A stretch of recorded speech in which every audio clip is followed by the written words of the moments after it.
Well, good afternoon and welcome to another CBM Calling. This chance we have to try to help people in Canada be connected with people around the world. Exciting today, we have Patty Nacho, CBM field staff based in Bolivia, who's with us today.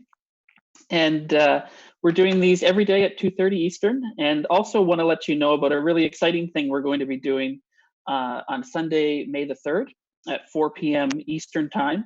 We're inviting people in Canada to an event we're calling Solidarity Sunday. It's a chance for the church in Canada to stand in solidarity with people around the world, all of us dealing with the global pandemic. And as Sonia, our rep for Ontario, said, we're all in this storm together, but we're not all in the same boat. People in the global south are dealing with this in a very different way than many of us here in Canada. It's a chance for us together to read scripture, to get updates and hear how God is at work through the church and how people are impacted by COVID-19, and then also to pray together. There'll be a chance to respond. So that's Sunday, May the 3rd, 4 p.m. Eastern. I want to make sure you know about that and you have a chance to attend and stand in solidarity with people around the world. Patty, my friend, excited to have this chance to connect. How are you doing? Hi, Adrian. I'm doing very good. I'm also very happy and also a little bit of nervous, but I'm very happy to connect with you and with friends from Canada. Yeah, where are you calling from today? Well, right now I am in La Paz, which is my hometown. So I came right some hours before the quarantine started, actually. So I was kind of blessed to manage to have one last ticket on the last flight to come to La Paz. Yeah, because home for you is La Paz, but you live and do ministry most of the time in Cochabamba. Exactly. My hometown is La Paz, but I've been living in Cochabamba for 5 years already. That's amazing. So what's the situation in La Paz? What does the typical day look like in the lockdown that you're in? Well, it is. We have very strict restrictions in Bolivia. Like right now, we are only allowed to go out from our houses only once a week. And that will pretty much be dictated by the last number of your ID. So in my case, my last number is 4, so I'm allowed to go out just to do some groceries, some shopping, right? Tuesdays. So we only are allowed to be there from 7 in the morning until 12. We go there and that would be it. And that's only between Monday to Friday. Weekends, no one is allowed really to be on the street and everything. So it's been very interesting just to see how people is trying to adjust, because we know that there are people that are living day by day, right? That they have some income every single day. So for those groups are very hard, even though our government has been giving some, we call it some special bonus kind of money to the families. So still thinking about the people that are living day by day, it's hard. We also, I think that right now, the situation turned a little bit political, and that's very sad because right now Bolivia has a transitory government, and we were going to have elections on May 3rd, but because of the COVID, that date was kind of canceled, postponed pretty much. But sometimes you think that because this is such a human emergency, right? People will act accordingly. But politicians, sometimes they do care more about politics. So people are just putting big stones, I would say, for the government that is trying to do their best. So there are still some groups that don't want to obey the restrictions and are protesting still, and they want the elections to be carried almost right away. So we'll see how it develops. Right now, the quarantine started in March 22nd. Initially, it was going to be only until April 15th, but the government decided to extend that until the end of April. However, we still have some people from the health department that are saying that we haven't reached the top yet. So that means that we probably will have more and more people with the virus. So far, we have until yesterday 672 people with the virus. We already have 40 people that passed away because of that. So I think that the government is just trying to make some time so they can equip the hospitals and all the people that are working in the front lines, right? Similar to other places, but it sounds like your lockdown is quite strict, a very, very strict lockdown. Where do you, in the midst of that hard content, that difficult setting, and people not being able to go out, and political unrest and questioning, where do you see hope when you think of the church in Bolivia? I think that like every time I go to buy the groceries every Tuesday, or when I have the chance to talk with people, whether it's using social media, WhatsApp, and all that, I am trying to share about God. And what I have seen is that people is very open to hear that there is hope, that that we will overcome this situation. But it's a good time to reflect and to think about what do you think about God first? And if you had a relationship with God, or for any reason you are kind of far away from Him, maybe it's time to just reflect about that and think, how can I get closer to my Father?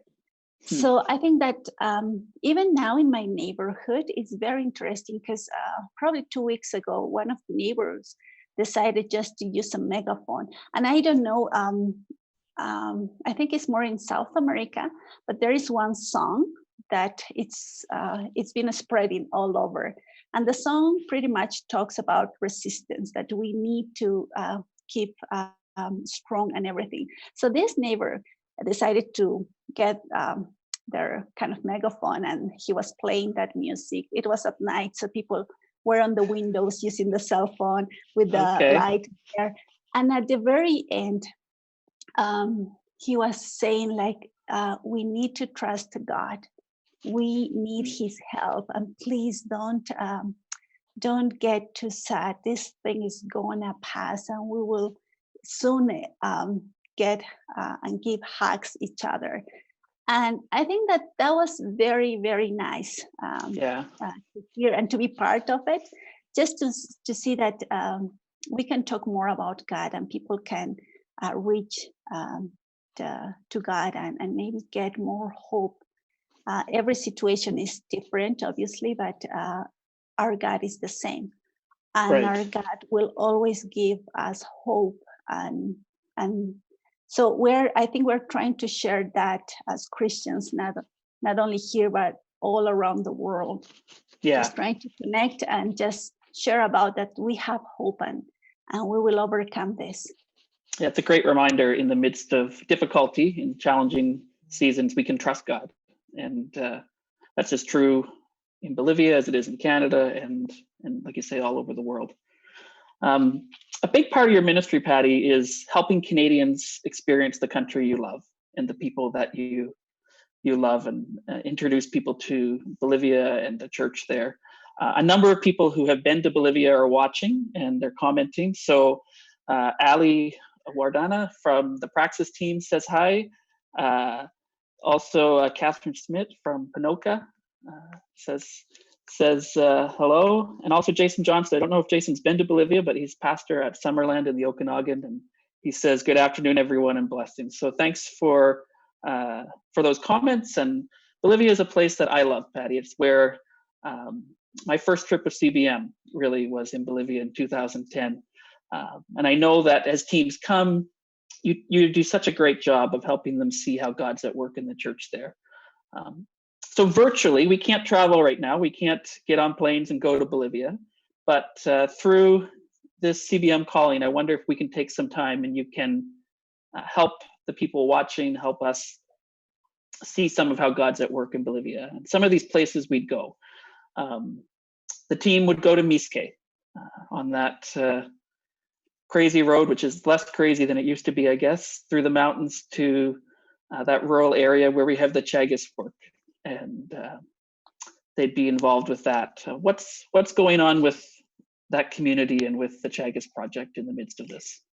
Yeah, well, we were like a CBM in Bolivia. We were getting ready to have another wonderful year with a lot of teams, and we only managed to host one team from White Ridge.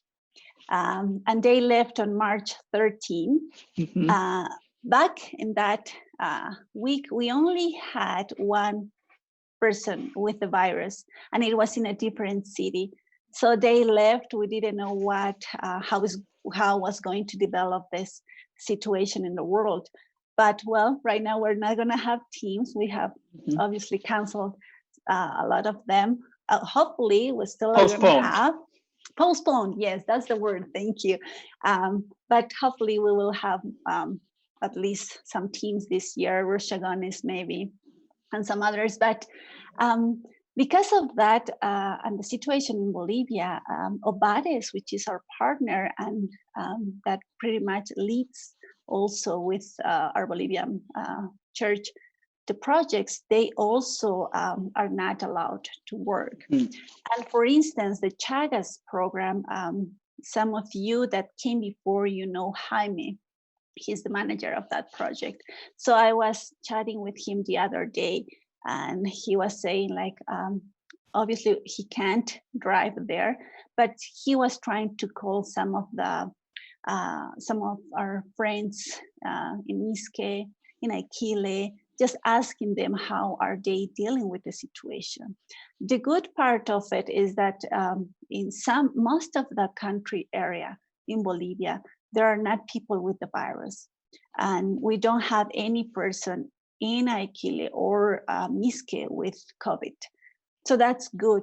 But on the other hand, also it's a little bit hard for them to understand, right? Because they haven't seen it closely, and they only hear the situation watching the news or radio, right? But they are pretty much, all of the projects are there in standby, like they cannot do a lot. Yes. But Jaime is trying to connect with the people, just encouraging them and trying to explain and also answer some of the questions that they probably have.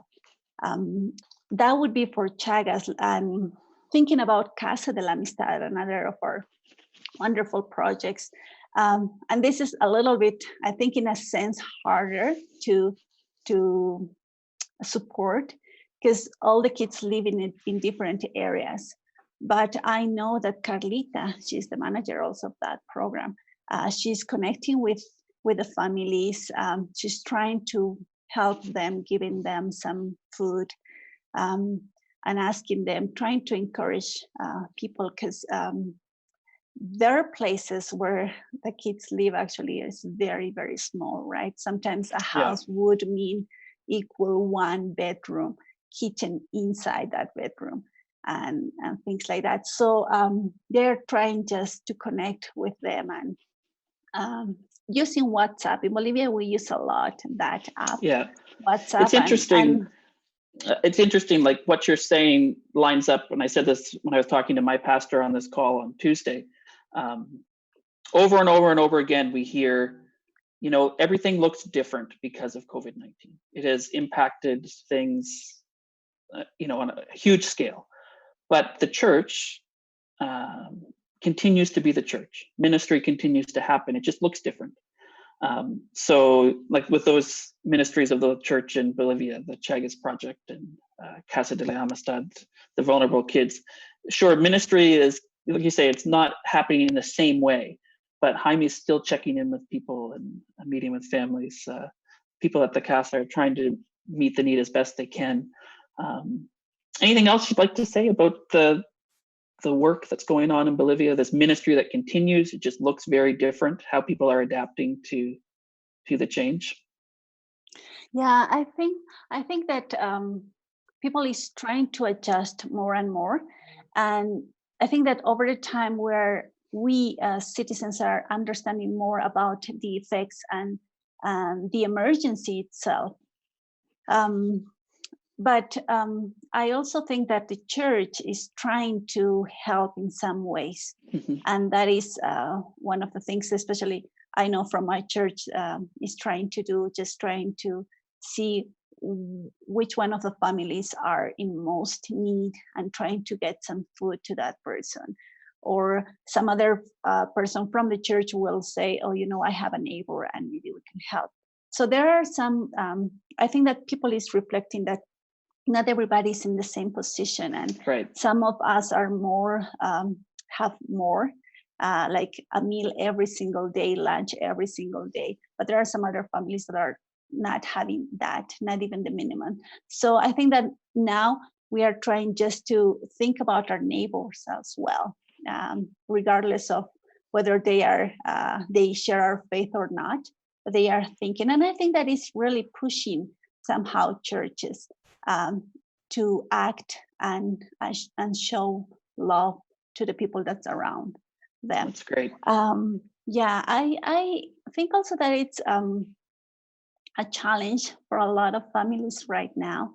Most of the houses in Bolivia don't have a backyard, are very small, and people are just trying to adjust, especially families with small kids, as they have to do the homework, help with the homework, and just I think that we all need an extra portion of grace and patience just to be with the ones we love, because it's not that we don't love our family or the people that's with us, but we need that. And I think that we need to be very intentional to ask that to God, extra patience, extra love, extra everything that we need, and try to give that to the people that's around us, not only inside our houses, but around us, maybe neighbors. That's great. Yeah, I know my family definitely needs lots of grace to have me around. Patty, there's lots of other people that are watching and want to say hi. Harry Gardner, hi, Dad. My father's watching. Anne Drost, I believe, says hi, Patty. David Nacho is saying greetings. So lots of people who love you and care for you and support you in ministry. If you want to see more about Patty and her ministry, it's on our website. You can go there. I believe that'll show up on the screen now, and send her a note. Her email contact is there. Encourage her. I'm sure she'd love to share with you how God is at work in her country. Patty, as we wrap up this time, how can we in Canada be praying for you as you go about ministry in this challenging time? One of the things I think, if you could please pray for me, is I really want to take the best of this time.